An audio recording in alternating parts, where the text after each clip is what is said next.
दोस्तों फिलहाल मीडिया में हर तरफ G20 समिट की ही चर्चा चल रही है और हो भी क्यों ना, क्योंकि इस बार G20 समिट की मेजबानी इंडिया के पास है। इंडिया के कैपिटल दिल्ली के एक बड़े इलाके को न सिर्फ सिक्योरिटी पर्पस के लिए बंद किया गया है, बल्कि दिल्ली के उस बड़े इलाके को बेहतरीन तरीके से सजाया भी गया है और ये सब उन मेहमानों की मेजबानी के लिए किया गया है जो दुनिया के बड़े और ताकतवर देशों से G20 समिट में हिस्सा लेने आए हैं। लेकिन दोस्तों ये सारी बातें जानने के बाद और मीडिया की जबान से बार बार सुनने के बाद आपके दिमाग में भी एक सवाल जरूर आया होगा, ये G20 है क्या, करता क्या है और कब और क्यों बनाया गया। आज की वीडियो में इसके अलावा हम ये भी जानेंगे वो मशहूर मुस्लिम बादशाह की जिसकी वजह से G20 नाम का ग्रुप बना। आप ये भी कह सकते हैं कि उसी मुस्लिम बादशाह के नाक में दम कर देने की वजह से अमेरिका और यूरोप को ये फैसले लेने पड़े। वीडियो स्टार्ट करने से पहले आपसे गुजारिश है कि अगर आपने चैनल को सब्सक्राइब नहीं किया है तो चैनल को सब्सक्राइब करके बेल आइकन को जरूर प्रेस करें ताकि आने वाले सारे इन्फॉर्मेटिव वीडियो सबसे पहले आप तक हो।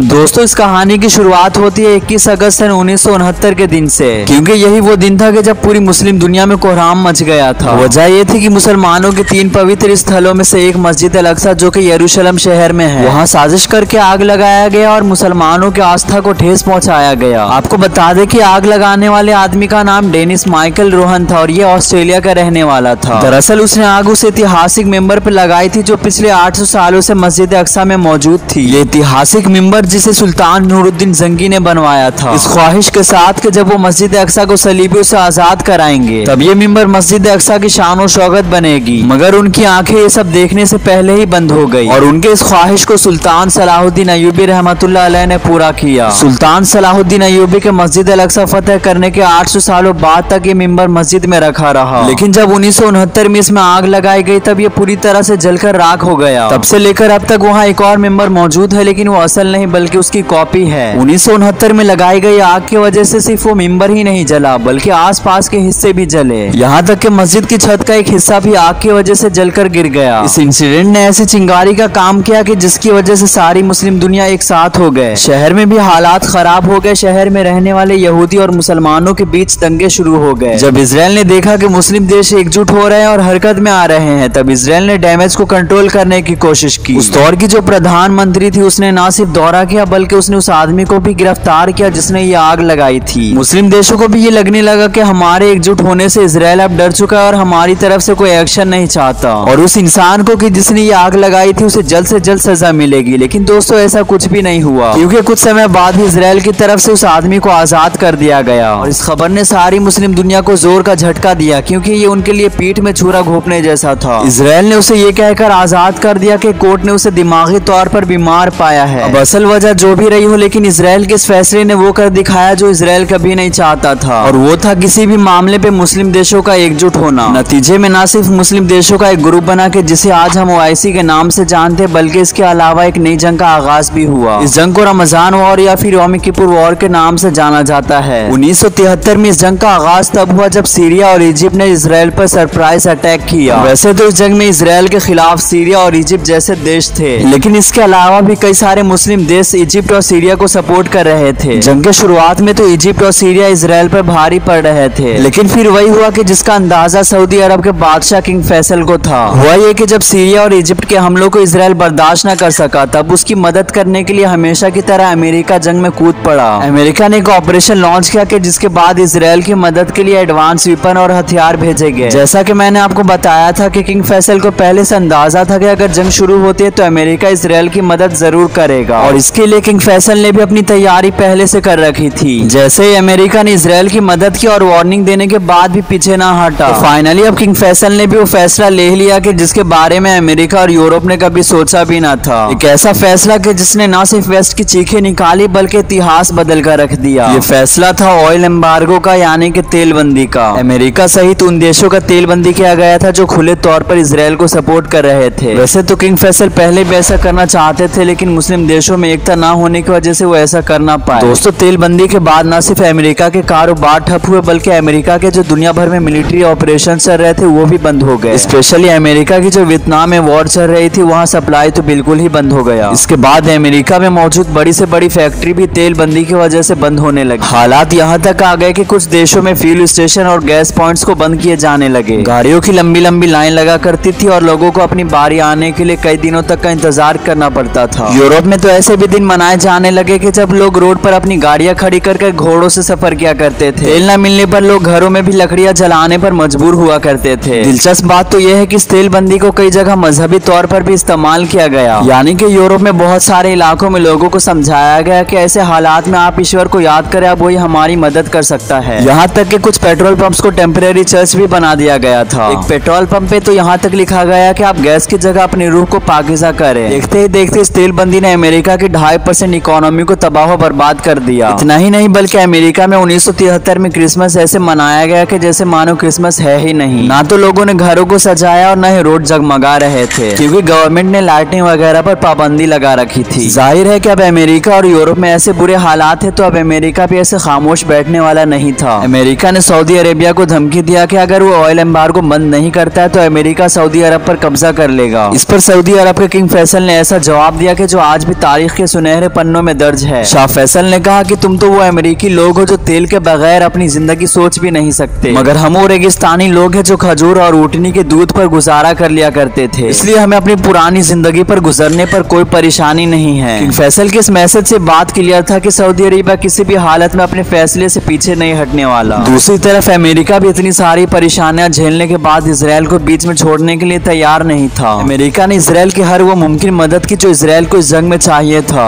एक तरफ इसराइल जो कि इस जंग के शुरुआत में जंग हारने के कगार पर था, न सिर्फ जंग हारने के कगार पर बल्कि उसके वजूद पर भी खतरा था, लेकिन उसी इसराइल ने अमेरिका की मदद से जंग में वापसी करना शुरू कर दी। जब हालात ज्यादा खराब हुए तब उस दौर के अमेरिका के अलावा एक और सुपर पावर यानी कि यूएसएसआर ने सऊदी अरेबिया की तरफ से अमेरिका को धमकी दी। अमेरिका ने जब देखा कि यूएसएसआर भी अब धमकी दे रहा और तेलबंदी से तो वैसे ही परेशान है, तब अमेरिका ने इस दबाव की वजह से जंग को रोकने की कोशिशें शुरू कर दी। ये अमेरिका की कोशिशों का नतीजा ही था कि 25-26 अक्टूबर को ये जंग खत्म हुई। जंग तो खत्म हो गई, लेकिन किंग फैसल की तरफ से जो तेलबंदी की गई थी वो जंग खत्म होने के 1 साल बाद भी जारी रही और फाइनली 1974 में जाकर ये ऑयल एम्बार्गो खत्म किया गया। वैसे तो अब जंग और तेलबंदी दोनों खत्म हो गए थे, लेकिन जो नहीं खत्म हुआ था वो था तेलबंदी का असर। इसलिए इन सारे देशों ने अपनी इकोनॉमी सुधारने के लिए और हालात पहले जैसे करने के लिए एक बड़ा फैसला लिया। सारे देशों के लीडर्स ने साथ में बैठकर एक मीटिंग किया। सबसे पहले तो अमेरिका में 1975 में एक मीटिंग हुई थी कि जिसमें 6 देशों ने हिस्सा लिया था, इसलिए इस ग्रुप को G6 कहा गया और इसके अगले साल ही कनाडा ने भी इस ग्रुप में हिस्सा ले लिया और इसके बाद ये ग्रुप G7 बन गया।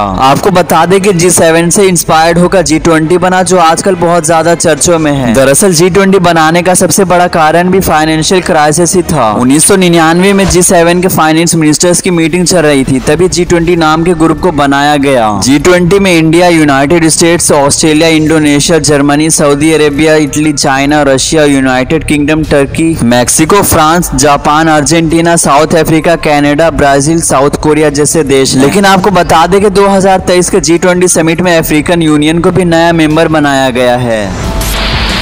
दोस्तों, इस वीडियो के बारे में आप क्या सोचते हैं? कमेंट सेक्शन में अपनी राय हमें जरूर बताएं। बाकी ऐसे और वीडियोस देखने के लिए वीडियो को लाइक करके चैनल को सब्सक्राइब जरूर करें।